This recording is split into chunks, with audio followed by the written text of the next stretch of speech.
BSM ടോക്സിലേക്ക് എല്ലാ മാന്യ പ്രേക്ഷകർക്കും ഒരിക്കൽ കൂടി സ്വാഗതം. ഞാൻ റിയാദിൽ നിന്ന് തുബീബ് അബ്ദുൽ ബാസിത്താണ്. പ്രവാസി മലയാളികൾക്കിടയിൽ ജീവിതശൈലി രോഗങ്ങൾ ഇന്ന് വളരെ കൂടുതലായിക്കൊണ്ടിരിക്കുന്ന ഒരു കാലഘട്ടത്തിലാണ് നാം ജീവിക്കുന്നത്. ജീവിതശൈലി രോഗങ്ങളെ പ്രതിരോധിക്കുന്നതിന് വേണ്ടിയിട്ട് പാർശ്വഫലരഹിതമായിട്ടുള്ള ഒരു പുരാതന ചികിത്സാ മാർഗമാണ് ഹിജാമ അഥവാ കുംഭവിക്കൽ.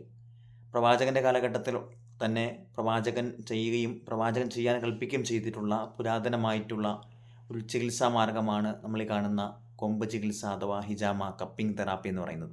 നമ്മുടെ ശരീരത്തിലെ ദുഷിച്ച രക്തങ്ങളെ വാക്കം ഉപയോഗിച്ചുകൊണ്ട് പ്രഷർ ചെയ്ത് പുറത്തേക്ക് എടുത്തു കളയുന്ന പുരാതന ചികിത്സാ രീതിയാണ് ഹിജാമ. പ്രവാസി മലയാളികൾക്ക് തീർച്ചയായിട്ടും പ്രവാസികൾക്ക് അവരുടെ ജീവിതശൈലികളിൽ നിന്നും മുക്തമാകാൻ ഈ പറയുന്ന ഹിജാമ അഥവാ കൊമ്പ് ചികിത്സ ഏറെ ഫലപ്രദമാണ്. തീർച്ചയായിട്ടും എല്ലാ മലയാളി പ്രവാസികളും ഇത് മാക്സിമം ഉപയോഗപ്പെടുത്തുക.